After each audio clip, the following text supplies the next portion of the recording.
দেশকে আগে যেমন বিভক্ত করা হতো এখনো বিভক্ত করা হচ্ছে। আগে যেমন মানুষের উপর অন্যায় করা হতো বিভক্ত করে, এখনো সেই অন্যায় করা হচ্ছে। আওয়ামী লীগের দোসরের ঘাড়ে দোষটা দিয়ে দিলে আমাদের কিছু অপরাধ নেই, আমরা মন্ত্রী থাকবো, আমরা যা ইচ্ছা তা করে বেড়াবো। দোষ হলো আওয়ামী লীগের দোষর। বললে কি করতে হবে? আওয়ামী লীগের দোষর ধরতে হবে। কে আওয়ামী লীগের দোষর? যাকে আমি বলবো আওয়ামী লীগের দোষর, সেই আওয়ামী লীগের দোষর। সে দোষর ছিল কি না ছিল এটা হিসাব করার কোনো দরকার নেই। এরকম করে হাজার হাজার মানুষকে গ্রামে গঞ্জে থেকে শুরু করে সব জায়গায় আটক করা হচ্ছে। আটক করলে আমাদের দেশ ঠিক হবে। এবং এদের কথাই হলো যে পুলিশ সব হলো তাদের সবাই দোষর, বাংলাদেশ সব লোকই দোষর, কাজে আমরা ভালো করবো কি করে? তো আমার প্রশ্ন হলো, বাংলাদেশ সব লোকই দোষর হয়, সব লোককে তো আমরা জেলে নেওয়ার বন্দোবস্ত করছি। জেলের ক্যাপাসিটি কত? ওখানে কি 3-4 কোটি লোককে আটাতে পারবেন? জনগণ আন্দোলন করেছিল বিগত সরকারের দুঃশাসনের বিরুদ্ধে, ও সেখানে আমরা সোচ্চার ছিলাম, আমরা সেই আন্দোলনে অংশগ্রহণ করেছিলাম এবং যেগুলো কথা বলেছিলাম তখন, এবং যেগুলো আমি মনে করেছিলাম যে তাদের দুর্গতি হতে পারে, সেই দুর্গতি তাদের হয়েছে। এখন আমি আবার একই জিনিস দেখছি অন্তর্বর্তীকালীন সরকার বা বর্তমান যে অবস্থা চলছে, একই জিনিস। তখনকার দিকে একটা বৈষম্য শিকার সৃষ্টি করা হতো, মানে আওয়ামী লীগ নিজেদের, আওয়ামী লীগ বা মুক্তিযুদ্ধের পক্ষ বিপক্ষ নানা কিছু নিয়ে তারা একটা দল বানিয়েছিল। তখন হতো মুক্তিযুদ্ধের চেতনা, এই চেতনা দিয়ে সমস্ত ভাগ করা হতো, সেই চেতনার পক্ষে বিপক্ষে, স্বাধীনতার পক্ষে বিপক্ষে নানান কিছু। এখন কিন্তু আবার শুরু হয়ে গেছে এই যে নতুন মুক্তিযুদ্ধ বলছে তারা, জুলাইয়ের 5ই আগস্টের চেতনা। এখন 5ই আগস্টের চেতনা নিজেই তারা এখন কে চেতনার পক্ষে বিপক্ষে, কে এটা সেটা, চেতনার জন্য এটা করতে হবে, চেতনার জন্য নিরপরাধ লোককে জামিন দেওয়া যাবে না। তারা জানে নিরপরাধ, তারা জানে যে তাকে মামলা দেওয়া, খুনের মামলা নিরপরাধ।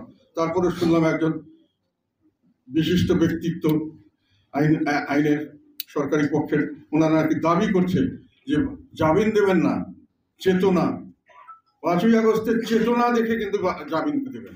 আপনারা বিচার করবেন 5ই আগস্টের চেতনা দেখে বিচার করবেন, ওই চেতনা শুরু করে দিয়ে যাবেন। সেইভাবে দেশকে আগে যেমন বিভক্ত করা হতো এখনো বিভক্ত করা হচ্ছে। আগে যেমন মানুষের উপর অন্যায় করা হতো বিভক্ত করে, এখনো সেই অন্যায় করা হচ্ছে।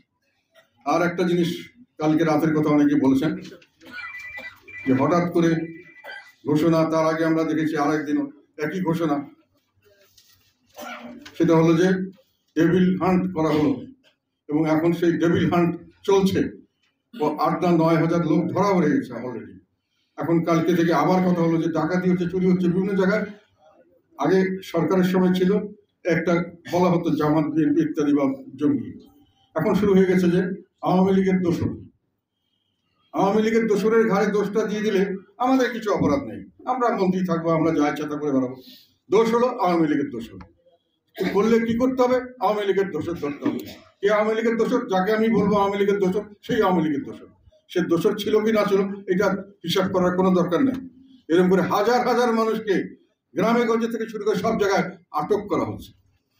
আটক করলে আমাদের দেশ ঠিক হবে। এবং এদের কথাই হলো যে পুলিশ সব হলো তাদের সবাই দোষর, বাংলাদেশ সব লোকই দোষর, কাজে আমরা ভালো করবো কি করে? তো আমার প্রশ্ন হলো, বাংলাদেশ সব লোকই দোষর হয়, সব লোককে তো আমরা জেলে নেওয়ার বন্দোবস্ত করছি। জেলের ক্যাপাসিটি কত? ওখানে কি 3-4 কোটি লোককে আটাতে পারবেন? এখন 3-4 কোটি লোককে আপনি ভিতরে দিলে তখন আপনি মনে করবেন যে দেশ শান্তি হবে, ওই সলিউশনের দিকে আপনি যাচ্ছেন যে আমার তো আর কোনো উপায় নাই, সবাই দোষর থাকলে আমি কিভাবে দেশ শাসন করবো? চুরি ডাকাতি হবে, বিভিন্ন জায়গায় অত্যাচার হবে, এখানে দর্শন হবে, বাসের মধ্যে বিভিন্ন অনাচার অবিচার চলতে থাকবে। এখন আমি কি করে ঠিক করবো? সবাই তো দোষর, পুলিশও দোষর, আওয়ামী লীগের হে দোষর, সবাই দোষর, চাকরিজীবীরা দোষর, ডিসিরা এসপিরা সবাই দোষর, এবং জনগণও দোষর, পলিটিক্যাল পার্টি সব দোষর। আমার তো কোনো দোষ নেই। দোষর থাকলে আমি কি করে করবো? দোষর কি করবেন? দুটো ফর্মুলা।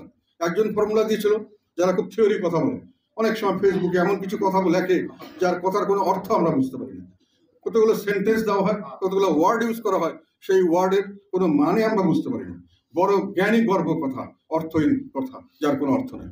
সেখান থেকে একটা অর্থ বের করলাম, সেটা হলো একটা যুদ্ধ হয়েছে, যুদ্ধের নিয়ম হলো যে যে জিতে সে, যারা পরাজিত হয় তাদেরকে খতম করতে হবে।